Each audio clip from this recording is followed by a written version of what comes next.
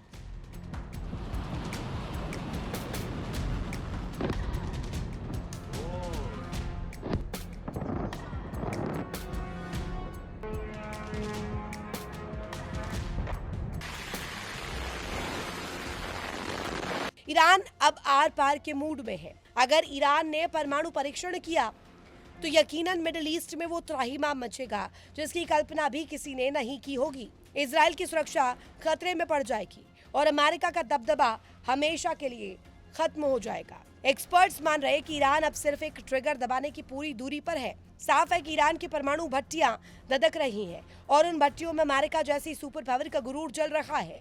फिलहाल अमेरिका सिर्फ खोखली धमकियां दे रहा है। सालों से अमेरिका ने ईरान पर कड़े आर्थिक प्रतिबंध लगाए। दावा किया गया कि ईरान घुटनों पर आ जाएगा, लेकिन जमीनी हकीकत शून्य रही। पाबंदियों का ईरान पर कोई असर नहीं दिख रहा है।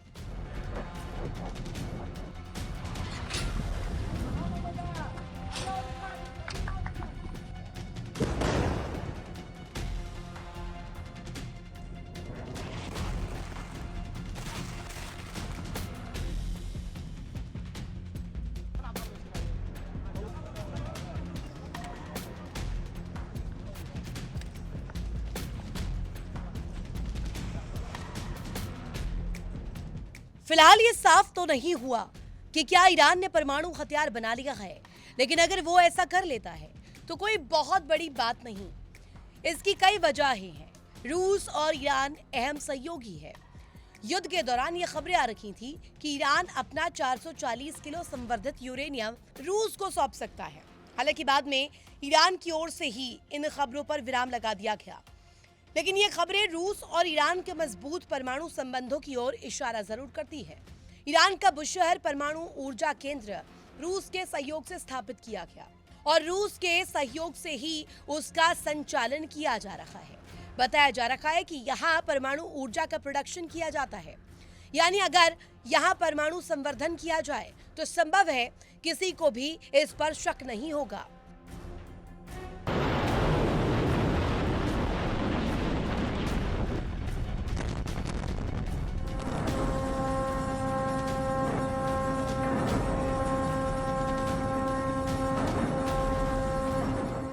ईरान की अपनी लैब दिखाने के बाद ये तो साफ हो चुका है कि वो न्यूक्लियर फ्यूजन टेक्नोलॉजी में महारत हासिल कर चुका है, लेकिन अभी तक ये साफ नहीं हुआ कि क्या उसने परमाणु हथियार बना लिया है।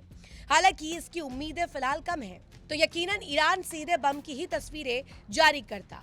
हालांकि ईरान के परमाणु हथियार बना लेने की बात पर अगर साबित हो जाती है तो कोई बड़ी बात नहीं होगी, क्योंकि ईरान पहले ही दावा कर चुका है कि जंग के बीच वो दुनिया को बड़ा सरप्राइज देगा। ऐसे में अगर ये बात सच होती है तो अमेरिका के लिए स्थिति बेहद शर्मनाक होगी। ईरान लिबिया समेत अन्य देशों के हालात देख चुका है, जिन्होंने परमाणु हथियार सरेंडर किए और उसके बाद वो बदहाली के समंदर में डूबते चले गए। ऐसे में उम्मीद नहीं है कि ईरान परमाणु कार्यक्रम से पीछे हटेगा, और अगर वो आगे बढ़ा तो अगला कदम परमाणु हथियारों का निर्माण ही है।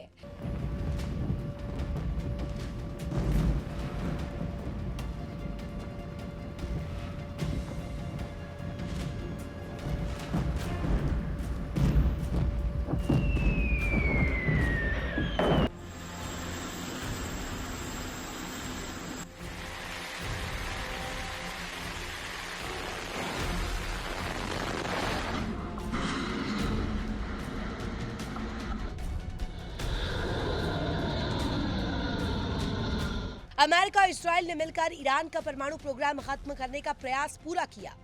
दोनों देशों ने मिलकर पिछले साल भी कई हमले किए। ईरान के परमाणु केंद्रों पर जबरदस्त बमबारी की गई। 28 फरवरी को जंग का आगाज भी परमाणु प्रोग्राम को खत्म करने के नाम पर ही किया गया। अमेरिका और इस्राइल ने मिलकर ईरान के 13,000 से ज्यादा जगहों पर बमबारी की। इनमें से कई बम तो ईरान के परमाणु केंद्रों के करीब गिरे। हालांकि अमेरिका को कोई भी बम ईरान के परमाणु केंद्रों को छू तक नहीं सका, क्योंकि ईरान के परमाणु केंद्र जमीन में इतनी गहराई पर है जहां तक अमेरिका को कोई भी बंकर बस्टर बम नहीं पहुंच पाया।